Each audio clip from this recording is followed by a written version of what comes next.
What's up guys, it's Richie Rich back yet again, and this time I'm doing a review of the action-packed, comedic, non-stop thrill ride, and this is Rush Hour. Be sure to check this out.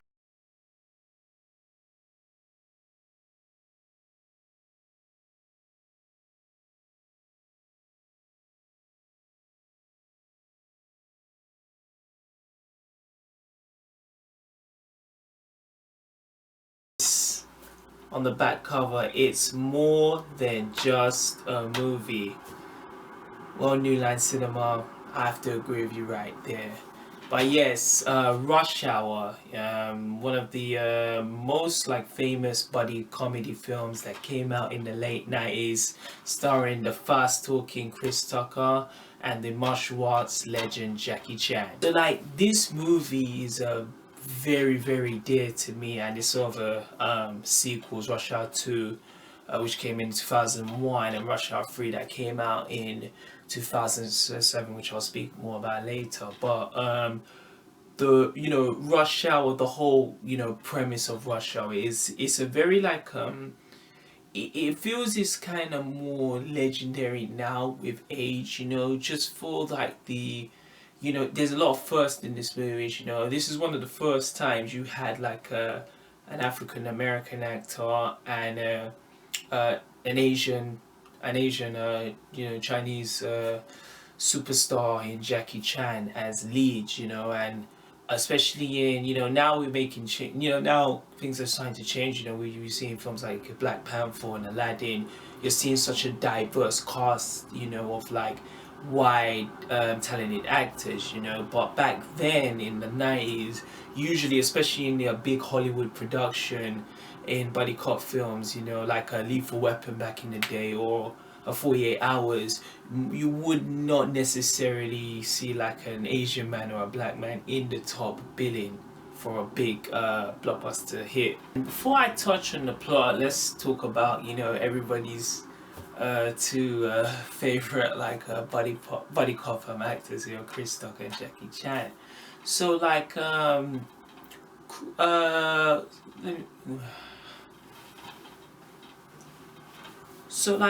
this kind of the origins of this kind of film, even way back, you have to go back to a year before this film came out. Chris Tucker, who really was starting to become the superstar that he later transcended to. He was in the he was one of the few comedians who won the Def Comedy Jam series, which I've also done a review on. That was with Russell Simmons and all those breakout stars, Maya Lawrence, David Chappelle, Steve Harvey. The list goes on and on. Chris Tucker appeared on it a couple times, but each time he came on, he rocked the house. He had the fans dying out. People were coming to see him, dying out laughing. So he had a few appearances like other 90s stars, where he appeared in Hanging with Mr. Cooper. He appeared in House Party 3. Then his big breakout role came as Smokey in the 1995 comedy hood film Friday.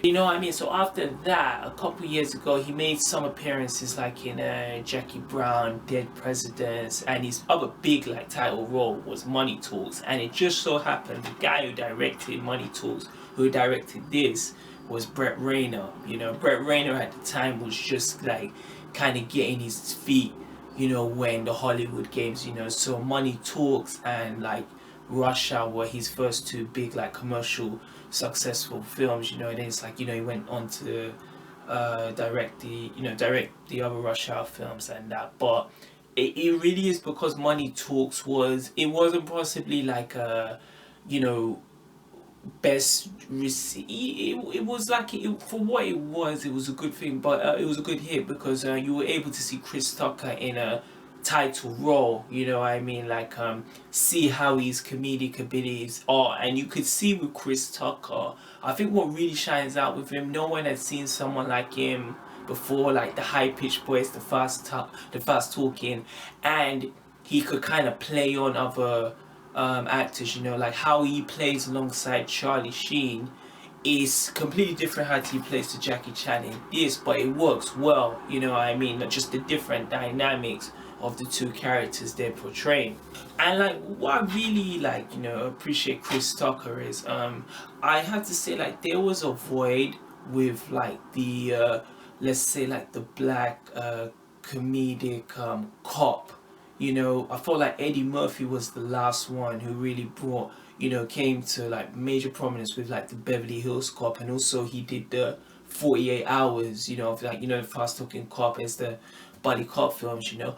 After Eddie kind of like, you know, hanged up his boots and he went on to that kind of family friendly genre, it feels like Chris Tucker was the natural successor to Eddie Murphy. And it was even mentioned, you know, I watched a review of Siskel and Ebert, you know, like, you know, I only start watching more of their reviews after, you know, just to get more of a taste of what the films are, because they were both like, you know, great professionals on handling like how films were reviewed, you know, and like they said the same thing, you know. I feel you can see like there's just a lot of like homage to how Eddie Murphy is in them films, you know, and Chris Tucker brings his A game.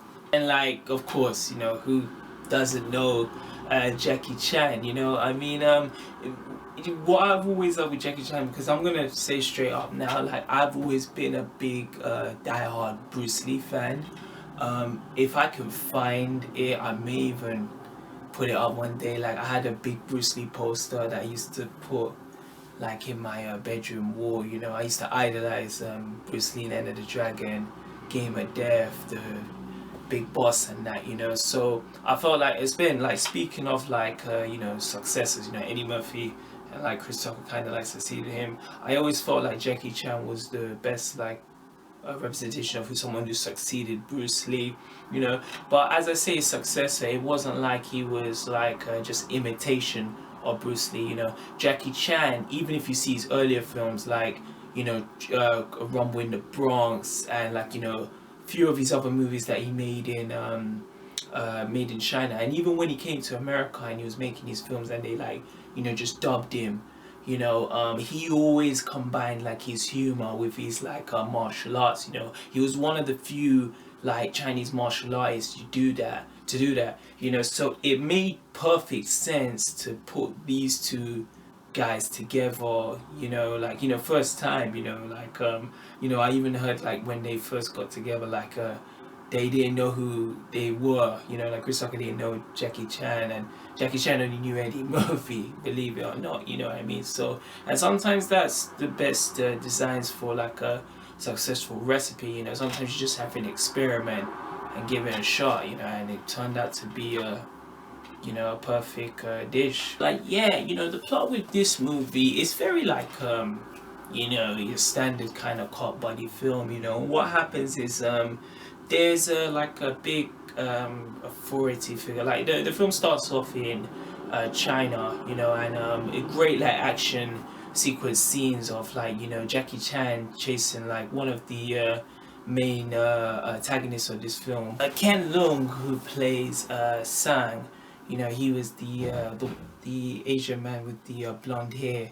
He also had the scar just underneath his eye, very reminiscent to like the James Bond villains. You know, like if them having an eye patch or like, you know, terrible disfigurement. You know, he was like kind of like you know, it obviously influenced the character design for him, you know. So he appears very early at the start of this film, you know, like when, you know, Jackie Chan is playing Detective Lee, you know, he's chasing him in a great action sequence. And what's so very good with this film, Jackie Chan, he does all these stunts like he always has done in the past, you know. All them shots you see in, like there's one bit where I think it's like a compactor, like it's about to close in. Jackie Chan kind of does this like kind of parkour movement and he jumps up to safety, all done in shot, you know. So it's really cool, like you're not seeing like you know, because like when they're sometimes showing like a stunt double, they'll zoom out, you can always see Jackie like in the midst of like his battles and escaping to safety.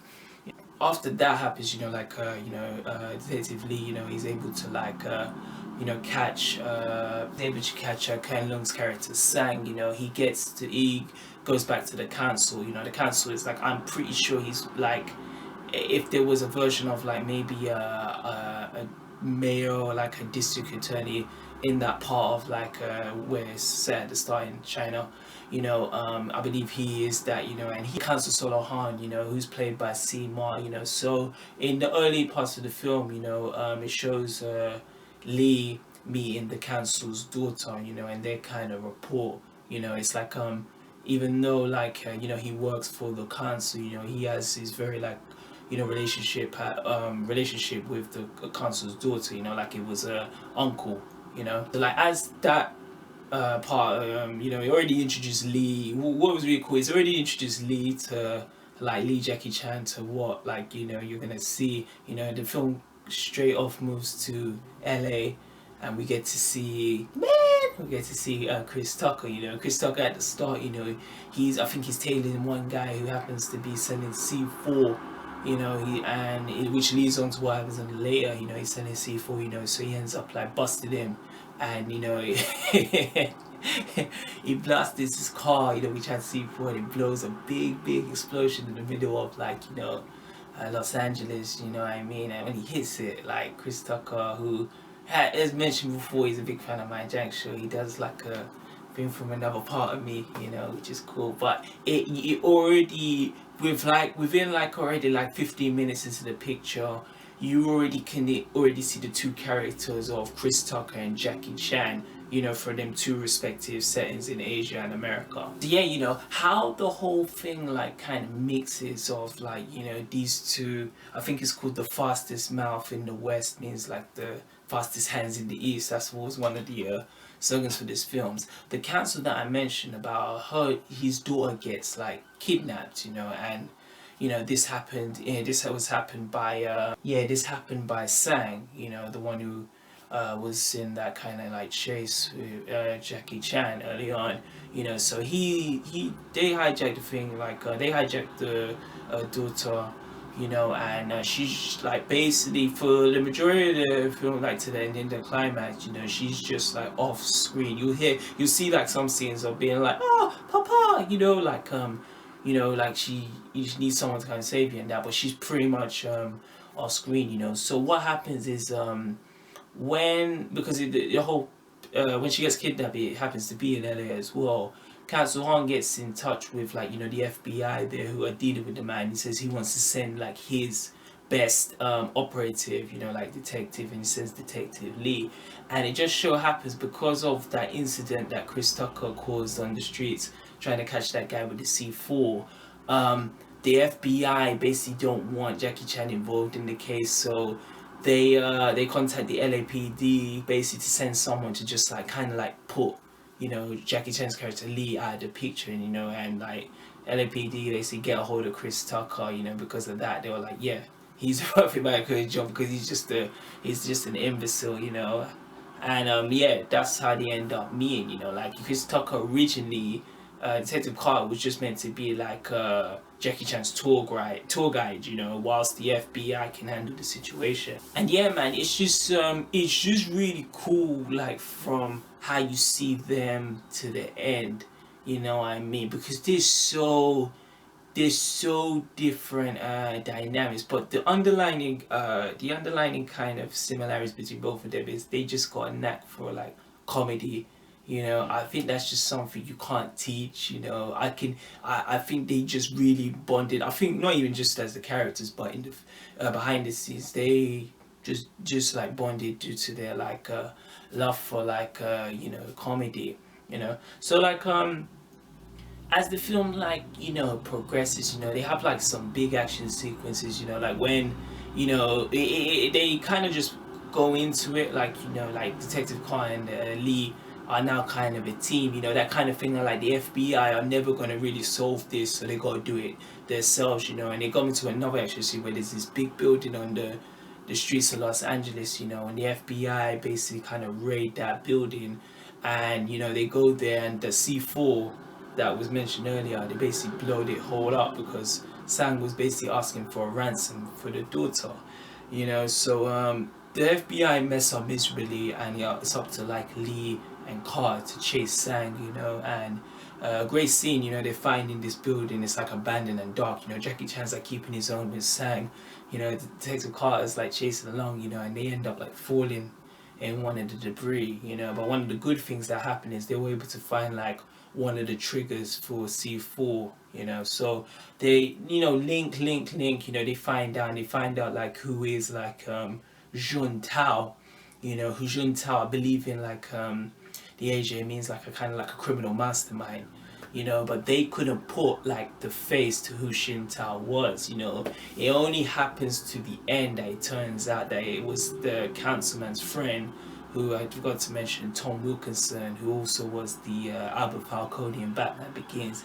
He was the criminal mastermind who Sang worked for and also ordered the kidnapping of the councilman's daughter. So yeah, man, like you know, the going towards like, you know, the big ending, like, you know, finale of the film, you know, I really love just seeing because what was really good with this film, even though it was shot in America, it brought the culture of Asia, you know. When they're at the end, it's like a museum celebrating like Asian like history, and you can see like the vases, you can see like the Asian like sculptures and the artwork, you know, even though like, the way they make like the you know, the carpets and then the whole setting, it's like to really touch about like the rich history of Asia, you know. So it really makes sense, you know, when you see Jackie Chan at the end and he's finding a lot of like, you know, you know, the antagonist, you know, the Asian like kind of henchman, you know. It's really cool, you know. And it's sick at the end as well when you know, so like I love the whole thing of like the FBI were never ever gonna solve this case, you know, if they just let it to those two gentlemen who wanted to basically mess around with Chris Tucker, you know. I strongly believe the kidnapping, you know what I mean, because it's like you know, when criminals, you know, once they got the money, they would have taken the door anyway. It's just a ransom, you know. I think Detective Lee and Carl were already smart enough to know that if they get the money, they're just gonna, you know, take out the door anyway, you know. So they had to kind of work against the grain to get them, you know. And what's really nice is at the end, you know, it's only Detective Carr and Lee who come out of the place unfazed, you know. All those FBI's like personnel, they get taken out, you know, by Tom Wilkinson's character and his henchmen. Yeah, man, it's just a real kind of like it's really just kind of a nice kind of like ending scene of like, you know, the door. I always felt that nice embrace, you know, like of when, you know, the councilman gets his daughter back, you know. It's like, you know, I mean, you felt for that, you know. I don't have any like kind of children, but you could kind of feel that, like if you know, when your kids, like God forbid that happen and you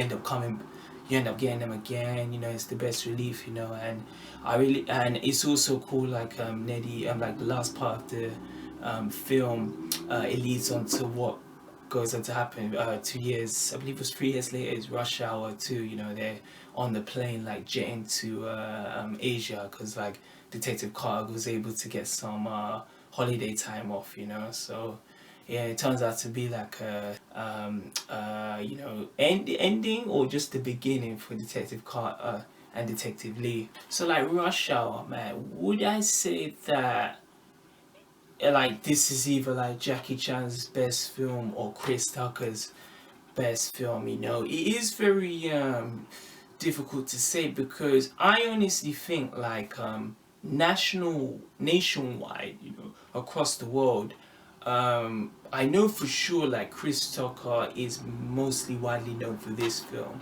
you know. Possibly, and this is where it ties on to differently, like possibly for both of them, you know. In the black community, of course, you know, we know Chris Tucker from like Def Comedy Jam, Money Talks and Friday, and I'm pretty sure in the Asia community we know Jackie Chan from like Rumble in the Bronx, First Strike, you know, and a few. But combined together, I think like nation, like I said, across the world, they're always gonna be known from this film, you know. Like just the way they just gel so much, you know. Because like on paper, you know, put in like a martial arts expert and just the the most fast talking, you know, one of the most funniest like you know, comedians, you know, to ever grace like, you know, cinema, you know, I mean, it shouldn't work, you know what I mean, because they're too different. But as I remember, as I mentioned, the underlying factor of comedy, it works well, you know.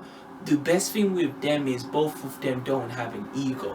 You know, you would see in some films like you know, even though I love him and he's big superstar, I heard Wesley Snipes, you know, back in the day used to have a big ego. So sometimes when you're them kind of ego, because like a Steven Seagal, to put them in a film where they've got a partner, someone who's probably above them or like their same level above them, can be very difficult, you know. But they don't bring their ego, you know, and it's represented in their performance, you know. And I think obviously the way how their chemistry works in this led to these possible sequels, like, you know, the possible sequels that did end up happening, like Rush Hour 2, which Rush Hour 2 I remember I saw in the States when it first came out, you know, which was a packed full house, you know, and it was just non-stop laughing, you know. It's very difficult to say is Rush Hour 2 better than this one. It's very tough, you know. I would. Ooh, that's a tricky one. Yeah, like the sequel to this, you know, Rush Hour 2 that came in 2001, which, you know, it just lays off just from where this movie ends, you know, of like, you know, them arriving, James, Carr, and Lee back in Jackie Chan's land, you know, Asia, China, you know, Hong Kong, you know, so it's I believe the film is more laughs than the first one. I just felt the story was just more like kind of heavier with like the, you know, the daughter being kidnapped. You know, there was this kind of more suspense of like, you know, if they don't get to her in time, something awful could happen, you know, to this like young girl. Whereas in the second one, it was just trying to chase like you know, the madman and the man, you know, the woman that Chris Tucker was trying had the hearts for, you know, trying to get them because they were just bombing like, you know, I think big banks and you know, embassies,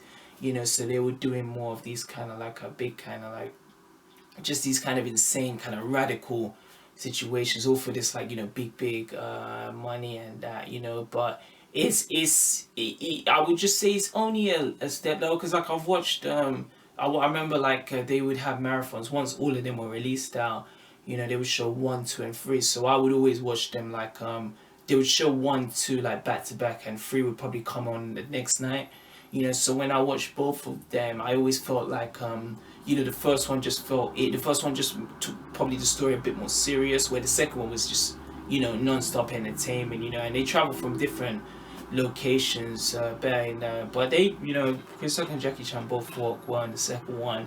Then the third one, the less I say about that one that came 2007, the third one legit just felt like a money grab, you know.